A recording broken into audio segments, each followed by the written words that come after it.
Bayangkan, kalian sedang mengejar sesuatu yang kalian impikan. Kalian sudah berusaha sekuat tenaga, berkorban waktu, pikiran, tapi tiba-tiba semuanya gagal. Halo semuanya, kenalin, namaku Sofalia Intan Asri. Jadi, aku pernah mengalami hal itu. Aku masih ingat momen ketika aku tertolak SNBP. Dari awal, aku sudah merencanakan semuanya, mengikuti berbagai kompetisi ilmiah, mempertahankan nilai, dan juga menyiapkan diri sebaik mungkin. Tapi, ternyata semua itu belum cukup. Saat pengumuman keluar, rasanya seperti dunia runtuh. Aku bertanya-tanya, apa yang salah?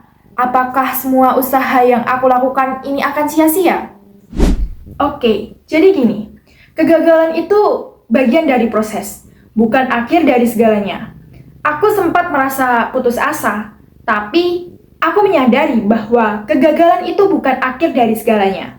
Justru, ini adalah titik balik yang mengajarkan aku banyak hal. Aku belajar bahwa keberhasilan tidak selalu datang dari satu jalur.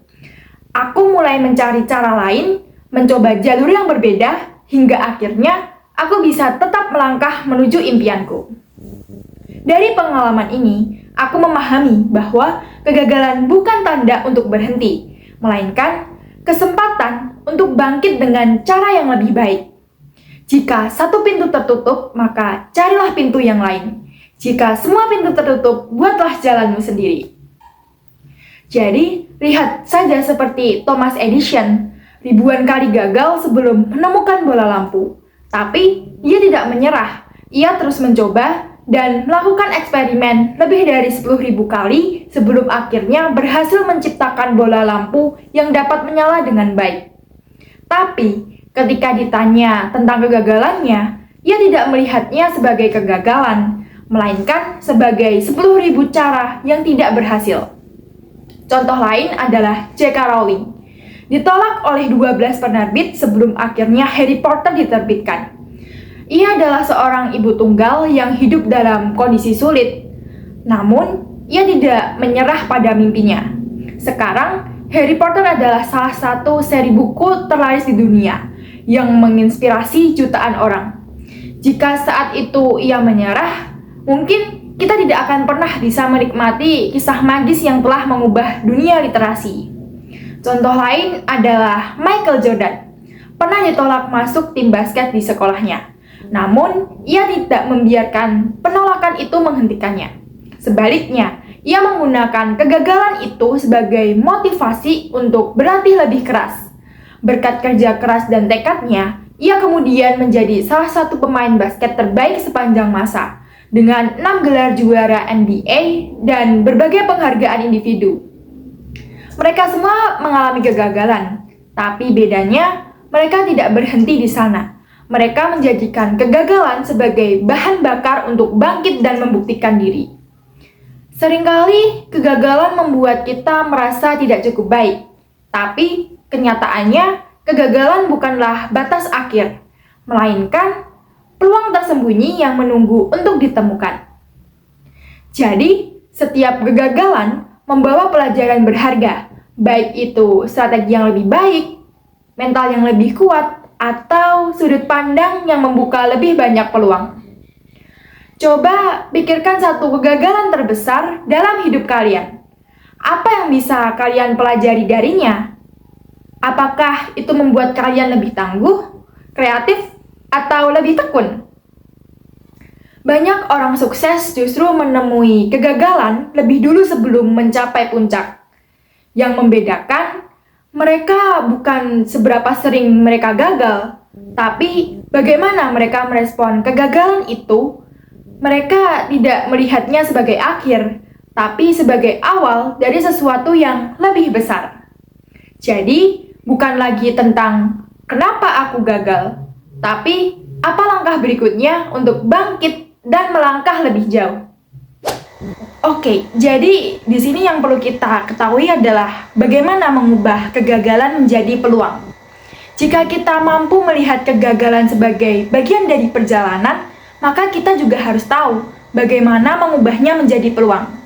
Kegagalan hanyalah keadaan sementara yang menentukan apakah itu menjadi hambatan atau batu loncatan adalah bagaimana kita meresponnya. Banyak orang yang berhenti di tengah jalan hanya karena mereka takut gagal lagi. Tapi kenyataannya, kegagalan bukanlah sesuatu yang perlu ditakuti. Yang lebih menakutkan adalah jika kita tetap berada di tempat yang sama, tidak pernah berkembang, dan tidak pernah berani mencoba lagi. Seperti kata pepatah bilang bahwa it's not failure you should fear, but the comfort that keeps you from growing. Jadi, bagaimana cara kita mengubah kegagalan menjadi peluang? Yang pertama adalah ubah mindset. Gagal bukan berarti kalah, tapi sedang belajar. Ketika kita gagal, hal pertama yang harus kita ubah adalah cara pandang kita terhadap kegagalan itu sendiri. Alih-alih bertanya, mengapa aku gagal? Tanyakan, apa yang bisa aku pelajari dari ini? Setiap kegagalan memberikan kita wawasan yang tidak bisa kita dapatkan dengan cara lain. Orang-orang sukses tidak terlahir sebagai ahli. Mereka menjadi ahli karena telah melalui banyak kegagalan dan belajar dari setiap kesalahan. Contohnya adalah Henry Ford, pendiri Ford Motor Company.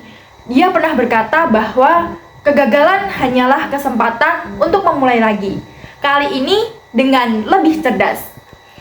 Dengan pola pikir seperti ini, kita tidak akan melihat kegagalan sebagai kekalahan, tapi sebagai bagian dari proses menuju keberhasilan. Kemudian, yang kedua adalah evaluasi. Bukan hanya kenapa gagal, tapi bagaimana bisa lebih baik. Setelah kita mengubah cara pandang, langkah berikutnya adalah melakukan evaluasi. Jangan hanya fokus pada kesalahan, tetapi juga pada cara untuk memperbaikinya. Jadi, tanyakan pada diri sendiri, apa yang membuat saya gagal? Apa yang bisa saya lakukan secara berbeda? Dan juga, apa langkah konkret yang bisa saya ambil untuk meningkatkan peluang sukses saya? Lihatlah bagaimana atlet profesional berlatih. Jika mereka kalah dalam pertandingan, mereka tidak langsung menyerah. Mereka menonton ulang rekaman pertandingan, mencari tahu kesalahan mereka, dan juga menyusun strategi yang lebih baik untuk pertandingan berikutnya. Jadi, kegagalan bukan sekedar momen untuk merasa kecewa, tetapi kesempatan untuk belajar dan tumbuh. Nah, untuk langkah yang ketiga adalah take action. Coba lagi, tapi kali ini dengan strategi yang lebih matang. Mengetahui penyebab kegagalan saja tidak cukup. Kita harus berani mencoba lagi, tetapi dengan pendekatan yang lebih baik. Seperti Thomas Edison tadi, dia tidak hanya mencoba 10.000 kali. Dalam menciptakan bola lampu, dia tetap memperbaiki metodenya di setiap percobaan. Kesuksesan datang bukan kepada mereka yang tidak pernah gagal, tetapi kepada mereka yang tidak pernah berhenti mencoba. Karena itu, hari ini aku ingin ngajak kalian semua melihat kegagalan dengan cara yang berbeda. Bukan sebagai akhir, tapi sebagai awal. Awal dari sesuatu yang lebih besar. Awal dari perjalanan yang akan membentuk kalian menjadi pribadi yang lebih kuat, lebih tangguh, dan juga lebih siap menghadapi tantangan di masa depan. Kita semua punya mimpi, dan untuk mewujudkannya kita harus siap gagal, belajar, dan bangkit lebih kuat. The only real failure is the failure to try. Sekarang, tanyakan pada diri sendiri. Setelah ini, apa langkahmu selanjutnya?